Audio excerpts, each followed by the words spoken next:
vamos a preguntarle a la senadora Guadalupe Tagliaferri, que es senadora de Juntos por el Cambio, por la ciudad de Buenos Aires. Está en el wall, la tenemos en el wall, me avisan. Y bueno, ¿cómo estás? Gracias por estar con nosotros, senadora. Un placer. La pregunta es, si sale la ley que ya tiene media sanción en el Senado y que ya empezó a analizar la Cámara de Diputados, en donde se aumenta este recorte a la ciudad, estaríamos hablando que la ciudad dejaría de percibir 65.000 millones de pesos, según lo que anunció el gobierno porteño al presentar el presupuesto. ¿Van a tener que aumentar más impuestos? Porque ya están haciendo todo un ajuste, el pequeño impuesto a la tarjeta de crédito. ¿Qué va a pasar entonces? Claramente esta merma que significa sacar la plata destinada a, les recuerdo, un traspaso de competencias que la Constitución establece que es con los recursos y que es con los recursos de forma automática, se sumaría el punto que ya nos sacaron, claramente afecta al presupuesto de la Ciudad de Buenos Aires. Y ustedes saben que el jefe de gobierno es una persona con mucha capacidad de gestión y que le obsesiona tener una gestión ordenada, segura, previsible, con un método, con una planificación. Vamos a intentar resolver las cosas que no son esenciales para nosotros: seguridad, justicia, salud, educación y el área social siguen teniendo presupuestos con aumento. Pero claramente va a afectar a los argentinos que viven en la Ciudad de Buenos Aires. Esto es lo que decíamos cuando fue la quita de un día para el otro de un punto y esta media sanción que tiene el Senado y que ahora están diputados. ¿Salen diputados esta ley? ¿Tienen el número para aprobarla el Frente de Todos? Sí, la verdad que es una conversación importante. Ellos no tienen mayoría absoluta, pero logran conversar con ciertos sectores que no son del Frente de Todos, pero que vienen votando últimamente con el kirchnerismo, como es el caso de Córdoba, de La Baña, que vienen votando absolutamente todo lo que el kirchnerismo lleva. Y de José Luis Ramón. Los Ramones, como se le dice a los Ramones, no quería hacer, es una jerga más interna. Exactamente, digo, sectores que se presentaron de alguna forma, el sector de José Ramón como oposición, como una alternativa, pero inevitablemente todos los proyectos ha votado absolutamente todos con el kirchnerismo. Facu. Sí, senadora, me pregunto si no habían evaluado entre las oportunidades o herramientas que tiene el gobierno de la ciudad el hecho de financiarse a la hora de cubrir este déficit que se genera a partir del decreto de Alberto Fernández. Entiendo que igualmente 2/3 del recorte pasa por justamente suspender obras y rever algunos contratos, pero el hecho de sumar nuevos impuestos que golpean directamente a la clase media, me pregunto si no evaluaron, por ejemplo, emitir algún tipo de bono en pesos. La ciudad viene hace varios años con una salud muy importante en términos de cuántos bonos tiene colocados. Y la verdad que la historia de la Argentina nos muestra que cuando uno se va a endeudar, tiene que tener la seguridad de poder hacer frente a esos compromisos y no dejar comprometida la gestión. Entonces me parece que no es salir, porque digo, es lo que nos ha pasado en la Argentina, ¿no? Digo, y esta situación a nivel nacional, un país que gasta mucho más de lo que recauda.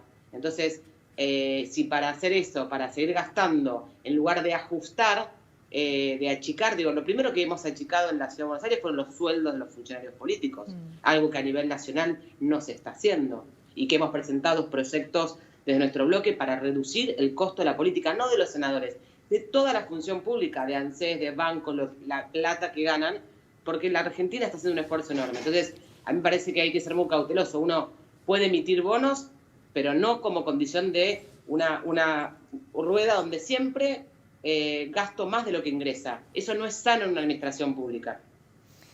Senadora, bueno, uno de los argumentos del Frente de Todos es que es una ciudad rica, ¿no? La ciudad de Buenos Aires. Ustedes, bueno, ¿cómo lo ven? Porque evidentemente hay que recortar ahora y esto puede perjudicar a los vecinos. La ciudad, primero que la ciudad es la ciudad donde viven argentinos, que por distintas razones tiene un desarrollo cultural, tecnológico, bancario, turístico, de servicios, pero la ciudad es la ciudad más solidaria del país. El casi 90% del presupuesto de la ciudad se hace con recursos propios. Y la ciudad es la que más diferencia tiene entre lo que da a coparticipación, en la cual creemos y está bien, y lo que recibe. La ciudad aporta cerca de un 25% de la coparticipación nacional que va a todas las provincias y va a recibir con esta sanción en diputados el 1,40. Entonces, es rica, sus ingresos no es que eso es rica la gente, pero además es solidaria. Pero una cosa más importante, es de las que menos gasta en términos de relación presupuesto-habitante, de gasto público. Hay provincias como Neuquén, Catamarca, que gastan mucho más plata. No solo es una cuestión de cuánto recaudás, la salud, sino cómo haces el trabajo de tu inversión, cómo administrás la plata de los vecinos. Entonces la ciudad tiene una plata que gasta menos en lo que es el Estado en relación a una persona en función de otras provincias. Entonces, lo que están acá, si querés, lastimando, no es que los porteños puedan tener mayores ingresos, sino que es una buena gestión. De nuevo, aportamos el 25% de la coparticipación y recibimos 1,40.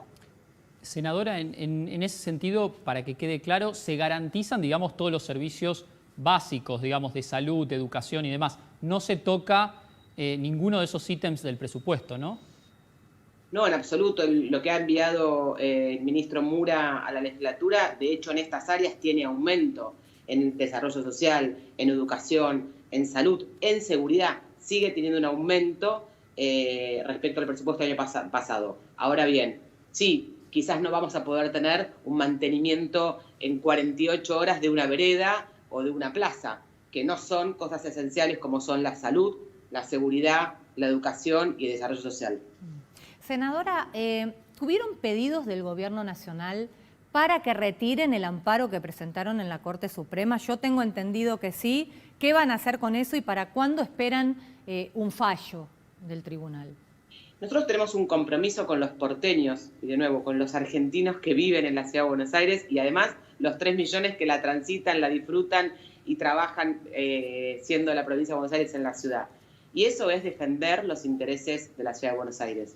Entonces, la verdad que no vamos a desistir de una presentación judicial, sobre todo porque creemos que es lo que corresponde, que es defender los recursos de los porteños. Y de nuevo, como decía al principio, la seguridad fue una competencia que tenía un presupuesto de índole nacional y la Constitución establece que si se transfiere una competencia a un distrito, debe transferirse con esos recursos. Claro. Y eso la Constitución es clarísima. No estamos inventando nada que no esté escrito en nuestra Carta Magna. Pero ¿sabe por qué se lo pregunto? Porque antes de la pandemia, cuando había negociaciones entre ciudad y nación por el tema de la quita de la coparticipación, el gobierno porteño, por lo menos esto lo contaban en voz baja, estaba dispuesto a negociar cierta quita siempre y cuando puedan recuperar el dinero por otro lado. Por ejemplo, piden, y lo siguen pidiendo, el traspaso del puerto, la justicia, bueno, un montón de cosas que se está pidiendo. ¿No creen que se podría abrir de nuevo esa negociación, que el gobierno nacional vuelva con eso a cambio de que se retire el amparo? Por eso se lo preguntaba, ¿no? Si ustedes están dispuestos a negociar. Nosotros estuvimos dispuestos a negociar todo el tiempo, pero hay un lugar donde cuando el otro rompe la mesa de negociación es como complejo. Y además te pongo como un caso, como ejemplo de la historia. En el año 2007 empiezan a ser transferidas algunas competencias de la justicia a la Ciudad de Buenos Aires. Hasta el año 2015, desde el año 2007 al año 2015, aún habiendo un convenio firmado, el gobierno nacional de ese entonces, del Frente para Todos, era otra denominación, no pasó un centavo, no cumplió con la Constitución. Entonces lo que nosotros es obvio, siempre estuvimos, el jefe de gobierno desde el día 1 en la pandemia ha estado sentado colaborativamente con los actores que eran necesarios y lo ha hecho también con la coparticipación y para discutir la seguridad. Ahora, si de un día para el otro avisás por mensaje de televisión que le sacás y después aparece una ley en la cual nosotros quisimos conversar y no se pudo, la verdad, nosotros nos rompimos la mesa de negociación. El tablero lo pateó el kirchnerismo. Senadora, y más allá de cómo se desató este conflicto entre la nación, la ciudad y la provincia de Buenos Aires, que queda, digamos, en el medio como beneficiada, entre comillas, me pregunto si no abre la puerta también a discutir en serio, y en este caso quizás hasta en tándem, la provincia y la ciudad, el verdadero peso que tienen en la producción y en lo que generan en el país para elevar en la coparticipación justamente el peso y equilibrar un poco con el resto del país lo que realmente le corresponde, tanto a la ciudad como a la provincia de Buenos Aires. La coparticipación es algo complejo. Yo personalmente, digo, hay muchos que dicen que es más fácil reformar la Constitución que consensuar la ley de coparticipación. Para que sepan los vecinos y las vecinas, la ley de coparticipación no puede ser impuesta por mayoría. Tienen que estar todas las jurisdicciones del país de acuerdo con el porcentaje que les toca. Y yo creo que esa conversación, si no hay una mesa de negociación seria, honesta, es difícil. Y sobre todo creo que es muy difícil en un momento donde el país no está con crecimiento económico. Porque la verdad es que hay que tener una solidaridad necesaria y todas las provincias, algunas provincias con bastante retraso, que hay que acompañarlas si está bien y tienen menos nivel de producción y hay que acompañarlas a que puedan producir. Si vos discutís la coparticipación hoy con provincias que viven 100% del turismo, y la verdad que necesitan más plata. Ahora, no es siempre así. Yo creo que discutir eso, que requiere un consenso y una madurez política de las fuerzas que están en el escenario mucho más grande, que hoy siento que no hay, pero que además tiene que haber un periodo grande de crecimiento económico para poder discutir la coparticipación federal. Sin embargo, se las acompaña a estas provincias deficitarias desde hace más de 20 años, digamos, por lo menos desde la Constitución del 94 para acá. No tuvieron, digamos, tiempo suficiente como para lograr el equilibrio. Entiendo que estamos en una crisis muy particular, pero seguimos postergando justamente las cuestiones estructurales del país, en perjuicio en este caso de los ciudadanos de la Ciudad de Buenos Aires, por más ricos que puedan parecer ante el resto de las provincias. Ahí diste en la clave, que es lo que decíamos hace un ratito, la buena administración de la plata de los argentinos. Esto es lo que no se evalúa. Y yo, para mí, personalmente, si discutiésemos la coparticipación, debiera haber también una evaluación, un índice de cómo esa plata mejora la vida de cada uno de los argentinos en cada provincia. Y esto no sucede. Como decimos, la Ciudad de Buenos Aires no siempre fue lo que hoy ven los vecinos. Hace 12 años las escuelas no tenían gas. 13 años cuando asumimos no tenían gas. Se inundaba. Los trenes eran un desastre. Las plazas estaban abandonadas. En el camino gestionamos. Pusimos las cosas en su lugar, hicimos obra, más de 55 escuelas, nos dieron el subte, mejoramos el subte, hicimos nuevos subte, hicimos edificios, hicimos el Paseo del Bajo. Ahora, eso es lo que evalúa la gente al momento de votar. Cómo el político, la política, administra la plata que ellos pagan con sus impuestos y cómo eso lo ven en cada una de sus provincias. Senadora, aprovecho que la tenemos para tratar también el tema del cambio a la ley del Ministerio Público. Hoy hubo dictamen de comisión en el Senado, o dictamen de mayoría del kirchnerismo, y justamente el argumento que utilizan para bajar esas mayorías y poder designar al procurador con menos votos es la falta de consenso que tuvieron hasta ahora con ustedes, con Juntos por el Cambio, para designar al juez Daniel Rafecas, el candidato del presidente. ¿Ustedes estarían dispuestos a avalarlo a Rafecas? Porque eso también le generó internas dentro de Juntos por el Cambio. La situación es que el pliego del doctor Rafecas, enviado por el presidente nacional en marzo de este año, la comisión de acuerdos que está presidida por una senadora que responde a la vicepresidenta, no lo trató. Con lo cual, no es una postura de qué va a hacer la oposición, si ni siquiera llegó a tratamiento. Paralelamente, también el senador Parrilli, que sabemos su lealtad y su correspondencia con la vicepresidenta, empieza a modificar la designación de cómo se elige el Ministerio Público Fiscal. Ahora, el fiscal general, el procurador, lo que hace es llevar adelante las indicativas y en los destinos de los fiscales en la Argentina. ¿Cuál es la política criminal? Elegirlo por mayoría simple, o por mayoría absoluta, como han propuesto, que es decir, la mitad más uno del total de los miembros, significa un endeblez enorme.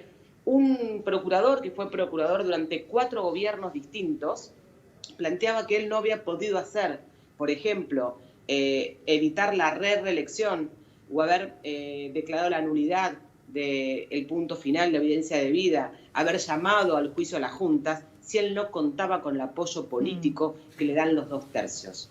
Y esto es lo que estaba planteando. Sí, Entonces, bueno, nosotros no pudimos no tratamos ni a Rafecas, porque nunca lo trataron. No. Es un problema de ellos. El tema es del que si se oficialismo. avanza con esta ley, Rafecas por lo menos hace unas horas, no sé si después cambiará de idea, y también hace un tiempo lo dijo él personalmente, en su entorno hace unas horas dijeron que él no aceptaría el cargo porque quedaría muy debilitado, que este cargo tiene que ser designado por un amplio consenso y que el procurador tiene que tener todas las garantías que se puedan para asumir ese cargo. Exactamente. Ahora, en el proyecto que van a sacar dictamen hoy, miren qué curioso. Plantea que para elegirlo hace falta mayoría común. En el Senado, históricamente, el peronismo a través de los gobernadores suele tener mayoría absoluta. Pero para removerlo por mal desempeño, necesita las 2/3 partes. Entonces, algo que requiere tener consenso político de todo el arco político federal, además. Recordemos que los senadores representamos a las provincias. Elegir el procurador con el apoyo de los gobernadores es central para la libertad y para la institucionalidad del procurador. Ahora, para sacarlo por mal desempeño, solamente hacen falta 2/3. Parece como esquizofrénico, ¿no? Que para elegirlo sea fácil y para sacarlo sea difícil. Entonces uno da la sensación, a mí, desde mi humildad de hoy, sentir que van a poner el que quieren, pero que cuando, como va a durar 5 años, al momento de retirarse, si no reelige el Frente de Todos, nadie lo pueda sacar y ellos se garanticen la impunidad como han hecho todos estos años. Bueno, veremos qué pasa con el proyecto. Senadora Guadalupe Tagliaferri, gracias por estar con nosotros en Hoy Nos Toca la Noche. Un placer y que tengan buen fin de semana. Gracias.